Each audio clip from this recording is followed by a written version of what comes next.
Dalam amanat perpisahannya, Yesus berkata kepada murid-muridnya, "Jika penolong yang akan aku utus dari Bapa datang, yaitu roh kebenaran yang keluar dari Bapa, ia akan bersaksi tentang aku. Tetapi kamu juga harus bersaksi, karena kamu sejak semula bersama-sama dengan aku. Masih banyak hal yang harus aku katakan kepadamu, tetapi sekarang kamu belum dapat menanggungnya. Tetapi apabila roh kebenaran itu datang, ia akan memimpin kamu ke dalam seluruh kebenaran. Sebab ia tidak akan berkata-kata dari dirinya sendiri, tetapi segala sesuatunya yang didengarnya, itulah yang akan dikatakannya. Dan ia akan memberitakan kepadamu hal-hal yang akan datang. Ia akan memuliakan aku, sebab ia akan memberitakan kepadamu apa yang dia terima dari aku. Segala sesuatu yang Bapa miliki adalah milikku. Sebab itu aku berkata, ia akan memberitakan kepadamu apa yang dia terima dari aku." Berbahagialah orang yang mendengarkan sabda Tuhan dan tekun melaksanakannya.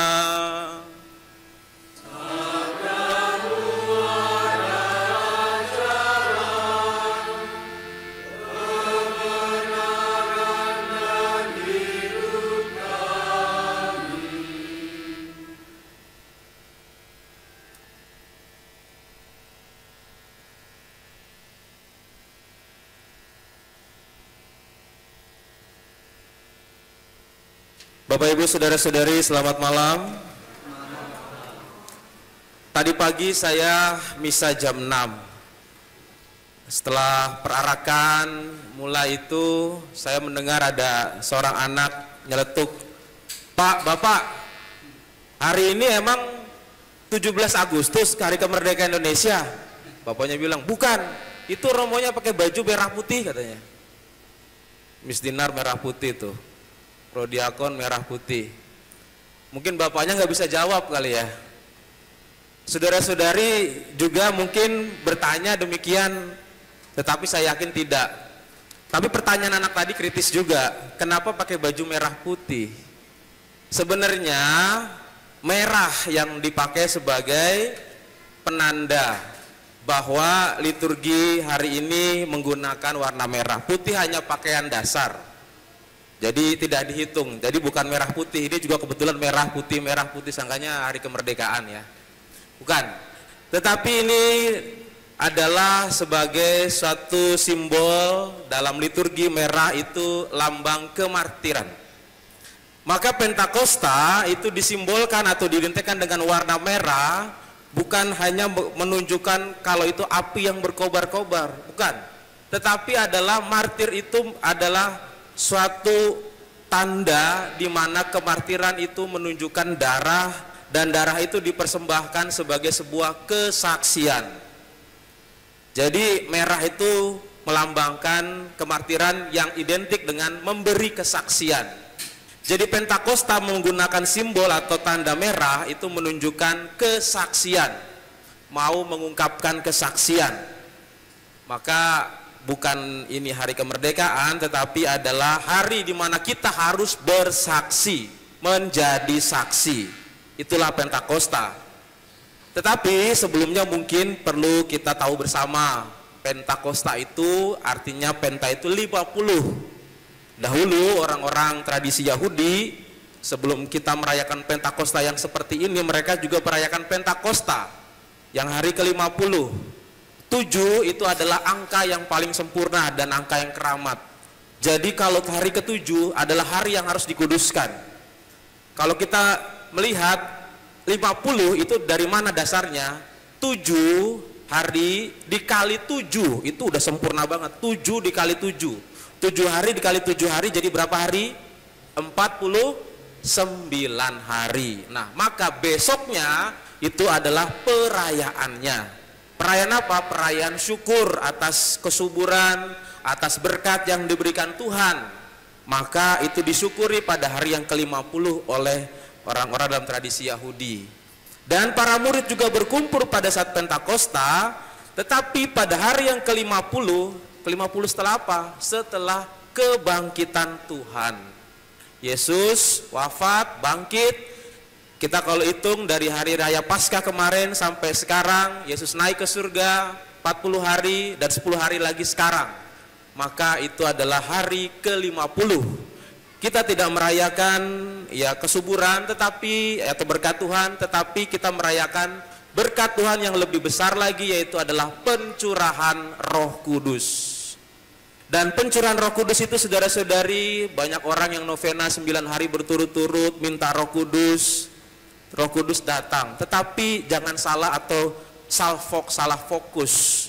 Roh Kudus yang datang bukan berarti harus membantu kita segala macam persoalan hidup kita. Hutang-hutang, pinjol, kredit, cicilan, bukan itu. Roh Kudus datang kepada kita supaya kita itu menjadi saksi. Karena sangat jelas dikatakan pada bacaan pertama Pentakosta, semua orang yang percaya berkumpul di satu tempat, dan kemudian timbullah gemuruh, turun bunyi, berkerumunlah orang-orang banyak, Roh Kudus turun, terlihat seperti bola-bola api, dan mereka berbicara dengan bahasa masing-masing negara, dan kemudian mereka bercerita tentang kebaikan Tuhan, kebesaran Tuhan. Itulah saksi. Pentakosta orang diajak menjadi saksi hari di mana Tuhan memberikan kepada mereka banyak berkat, menjadi saksi bagi kebesaran Tuhan. Dan di bacaan Injil juga dikatakan dengan sangat jelas, jika penolong yang akan aku utus itu datang dari Bapa, yaitu Roh kebenaran yang keluar dari Bapa, ia akan bersaksi tentang aku. Tetapi kamu juga harus bersaksi, karena kamu sejak semula bersama-sama dengan aku. Maka Pentakosta itu adalah saksi, menjadi saksi. Nah, pertanyaannya sekarang, menjadi saksi seperti apa? Nah, saudara-saudari, menjadi saksi pertama-tama harus tercurah dulu oleh Roh Kudus, seperti yang digambarkan dalam bacaan pertama dan bacaan Injil tadi. Nah, ketika orang yang menjadi saksi, apa ciri-cirinya? Orang yang sudah mendapatkan Roh Kudus, apa ciri-cirinya? Dan di dalam bacaan kedua sangat jelas dikatakan ada pembedanya, yaitu adalah mereka yang berada dalam keinginan daging dan keinginan roh. Jadi buahnya, buah roh itu adalah, ya ini adalah mereka yang tercurah dengan Roh Kudus: kasih, sukacita, damai sejahtera, kesabaran, kemurahan hati, kebaikan, kesetiaan, lemah lembut, kerendahan hati, dan penguasaan diri. Sedangkan yang lain sebaliknya, yang daging, percabulan, kecemaran, hawa nafsu, penyembaran berhala, sihir, perseteruan, percekcokan, iri hati, amarah, kepentingan diri sendiri, pencideraan, roh pemecah, kedengkian, kemabukan, pesta pora, dan sebagainya. Jadi saudara-saudari, gampang untuk ngelacaknya. Apakah kita dinaungi oleh roh itu atau bukan, terlihat dari buahnya. Apakah kita dikuasai oleh kasih, kemurahan, lemah lembut, damai sejahtera, kerendahan hati, atau sebaliknya, roh pemecah, kedengkian, roh konflik, amarah, dendam, dan sebagainya. Tentu kita tidak usah melihat kanan kiri kita, depan belakang, tetapi pada hari Pentakosta ini kita diajak melihat ke dalam diri kita sendiri, apa yang terjadi dalam buah-buah hidup kita. Satu langkah maju untuk bisa melihat, membaharui hidup kita. Roh itu datang pertama-tama membaharui hidup kita dan kita menjadi saksi. Roh yang membaharui hidup kita, pertama-tama langkah kecil adalah kerendahan hati. Katanya iblis itu bisa segalanya. Soal pengetahuan tentang Allah, wah dia lebih hebat daripada orang-orang yang saleh. Contohnya Ayub, dia lebih luar biasa.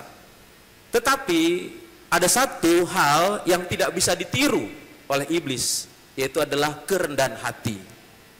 Manusia pertama digoda oleh kesombongan. Kalau kamu makan buah ini, kamu bisa seperti Allah. Yesus digoda juga dengan kesombongan, yaitu kalau kamu nanti bisa mengubah roti ini menjadi batu, kamu karena anak Allah. Kamu bisa juga meloncat dan bahkan kamu nanti akan ditantang, dipegang oleh para malaikat. kesombongan-kesombongan yang ditawarkan, dan itulah ciri khas iblis, dan itulah yang membedakan kita dengan dia. Oleh karena itu, satu langkah maju kata roh adalah penguasaan diri dan kerendahan hati. Kerendahan hati adalah membuat roh membaharui hidup kita, supaya kita lebih rendah hati untuk bisa mengubah hidup kita. Maka mari kita mohon rahmat Tuhan, roh itu agar membaharui diri kita dengan lebih rendah hati, melihat diri kita ke dalam, apakah kita penuh dikuasai oleh kedagingan itu, masih ada perseteruan, percekcokan, pemecah, kedengkian, dendam, atau sebaliknya kita sudah rendah hati, damai sejahtera, menguasai, lemah lembut, setia dan sabar. Nah, oleh karena itu saudara-saudari, ini adalah membuat diri kita melihat ke dalam, tidak melihat ke kanan dan ke kiri, tetapi roh membaharui diri kita dan memberikan kesaksian setelah diri kita dibaharui itu. Ada sebuah cerita, ada sepasang suami istri keluarga baru pindah ke sebuah komplek.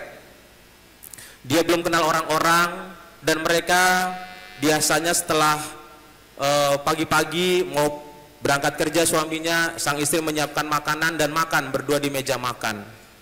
Lalu sang istri ini berkomentar karena di meja makan itu ada jendela kaca, dan dia melihat di jendela kaca itu ternyata pas banget dengan jemuran tetangga. Dia ngelihat, ya, dia bercerita sama suaminya, ini tetangga kita kok kalau nyuci kok nggak bersih ya. Lalu kemudian, apa mereka tidak tahu cara mencucinya ya? Padahal mereka sudah punya anak banyak ya Pak ya. Kalau kita ini kan masih keluarga muda, saya bisa nyuci dengan baik, apa kita kasih ajari dia? Lalu hari kedua, si istri ini masih komen juga hal yang sama, karena setiap pagi tetangganya nyuci juga. Tapi yang diceritakan bukan soal isi dari jemuran itu, tetapi adalah kok mereka nyucinya nggak bersih ya, kelihatan kotor sekali. Akhirnya hari ketiga, istrinya ngelihat ternyata yang diceritakan beda.